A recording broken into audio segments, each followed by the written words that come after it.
Châles-les-Eaux, donc c'est un institut médico-éducatif. Ça accueille des enfants de 6 à 20 ans en situation de handicap mental. Et donc moi je suis en apprentissage cette année, mais sinon ça fait 3 ans que j'y travaille et même moi j'ai vu clairement un changement de professionnel, un sous-effectif, une démoralisation générale. Oui, même des anciens s'en vont alors qu'avant c'était un lieu idéal, un lieu un peu idyllique où tout le monde rêvait d'aller. Maintenant ils galèrent même à aller trouver du personnel, donc c'est...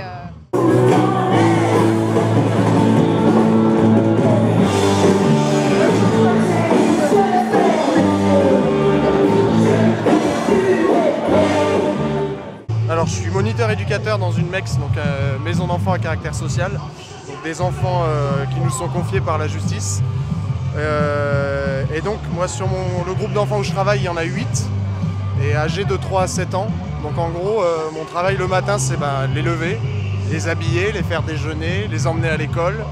Et la journée je fais du travail administratif, donc tous mes écrits. Et le soir les faire revenir de l'école, le goûter, les devoirs, les activités, le week-end. Voilà ce que...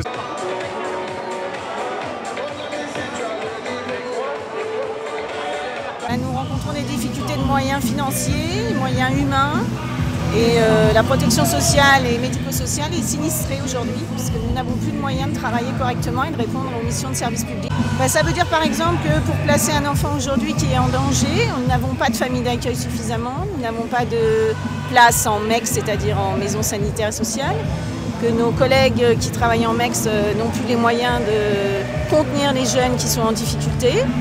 Voilà. Contenir, ça veut dire quoi? Contenir, c'est d'apporter suffisamment de sécurité aux enfants, de répondre à leurs besoins primaires, de répondre à leurs besoins tout court. Donc il y a un problème d'effectif, c'est ça? Un problème d'effectif et aussi de moyens et de structures d'accueil d'enfants. Voilà, avec des enfants qui sont en grande difficulté et qui sont les citoyens de demain. Donc il faut les protéger, les accompagner, les aider, les faire grandir pour qu'ils puissent aussi être des citoyens prochainement.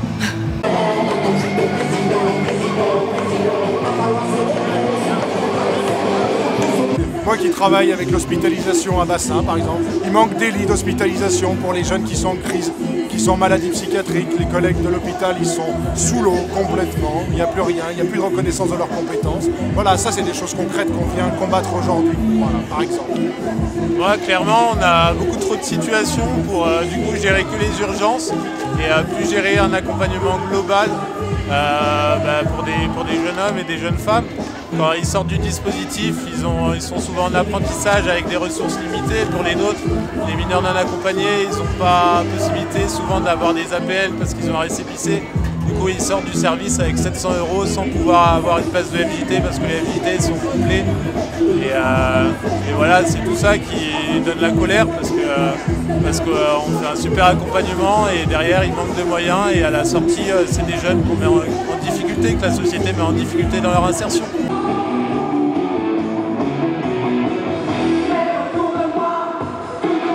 Aujourd'hui, la solution, c'est d'arrêter de supprimer des postes, de donner les moyens financiers suffisamment importants pour que tous ces enfants puissent être protégés correctement et qu'il y ait une certaine reconnaissance aussi des professionnels qui sont aujourd'hui dans des burn-out ou dans des difficultés extrêmement importantes, qui ne peuvent plus répondre aux besoins et qui sont dans une frustration extrêmement importante. Des embauches réelles, de l'argent, pas de l'argent comme ça acheté par les fenêtres, mais à réinjecter pour les familles, pour les jeunes et pour les professionnels qui s'engagent au quotidien. Aussi les 183 € pour tous les salariés du médico. Nous, les conditions de stage dans l'IME où je suis, donc l'Institut médico-éducatif, c'est qu'il manque beaucoup de personnel, donc il y a beaucoup un turnover de remplaçants et c'est compliqué de pouvoir donner une stabilité aux enfants à cause de ce turnover. Et les groupes, c'est des enfants qui sont répartis en groupes et dans ces groupes, ils voient des nouvelles têtes assez régulièrement parce que justement, dû à la prime Ségur et à la vaccination, beaucoup des collègues sont partis. Par rapport au bien-être des enfants en fait, là, le mois de septembre, le groupe où je travaille, il y a eu 5 éducateurs qui sont venus et qui sont repartis parce que c'était juste insupportable les conditions de travail. Et le problème, c'est ce qu'on fait vivre aux enfants. À chaque fois, il y a une nouvelle tête qui arrive, donc ils doivent se réapproprier cette personne. Et en fait, le temps que ça y est, ils commencent à créer du lien avec l'éducateur, l'éducateur s'est rendu compte des conditions de travail dans lesquelles il venait de mettre les pieds. Donc il part. Et j'arrive pas à en vouloir aux gens qui partent comme ça, parce que c'est normal au bout d'un moment quand on se sent pas valorisé dans ce qu'on fait, financièrement déjà. On abat un travail de malade et en fait ça ne suit pas derrière financièrement. Même le salaire a baissé par rapport à il y a 30 ans. Le salaire a baissé alors que le coût de la vie a augmenté, il y a de plus en plus de travail. Moi les MEX, donc avant c'était que de la protection de l'enfance, donc des enfants... maintenant il y a aussi du handicap, des enfants qui sont porteurs de handicap et on n'est pas forcément formé là-dessus. Alors il y a ce qu'on appelle du coup de la maltraitance institutionnelle. Maltraitance sur les enfants, de notre part parfois par méconnaissance de leur handicap, et maltraitance sur les personnels qui y travaillent, quoi. Voilà, je le redis encore, les heures de travail à rallonge, le salaire qui ne suit pas, les heures sup qui ne sont pas payées. Oui, tout à fait, moi je suis assistante sociale du département, ma collègue avant, pareil, elle est psychologue au département. Vous qui avez ce recul par rapport à l'expérience que vous avez, est-ce que vous voyez une dégradation au fil des décennies? Est-ce que, pardon? Est-ce que vous voyez une dégradation? On voit une dégradation au niveau des fonds notamment. On trouve que les fonds sont en diminution pour venir en aide aux familles en difficulté, aux enfants, aux personnes âgées, etc. Donc moi je vois une réelle dégradation avec une santé budgétaire qui est très bonne.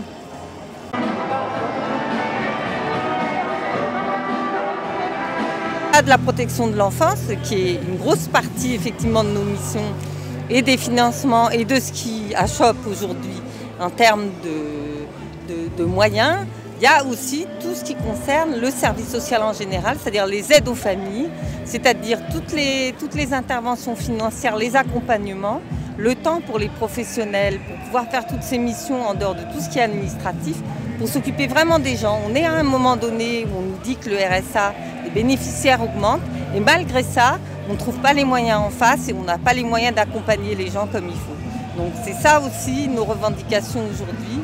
Et alors qu'on a un département qui aujourd'hui a une santé financière qui est l'une des premières en France, qui a été classée AAA il y a quelques années, donc c'est assez incompréhensible par rapport aux moyens qui sont mis en face pour les gens en précarité. Aujourd'hui, on voit bien que le secteur est en crise, il y a une vraie crise des vocations, des recrutements, et c'est pas pour rien. C'est qu'aujourd'hui, maintenant, il faut que l'argent ne va pas à cet endroit-là et que s'il y a un accompagnement, il faut toujours des contreparties, des résultats, et on n'est pas sur des résultats qui est chiffrables et cumulables, c'est des choses qui se voient sur le long terme et il nous faut du temps. Et voilà. Et qu'à un moment donné, si les éducateurs, les personnels soignants et tous les personnels qui travaillent dans ce milieu-là, eux aussi sont en première ligne et une société en crise, c'est nous les premiers à travailler avec les personnes qui sont dans la crise. Et la crise actuelle de l'hôpital, elle est en train aussi de venir chez nous.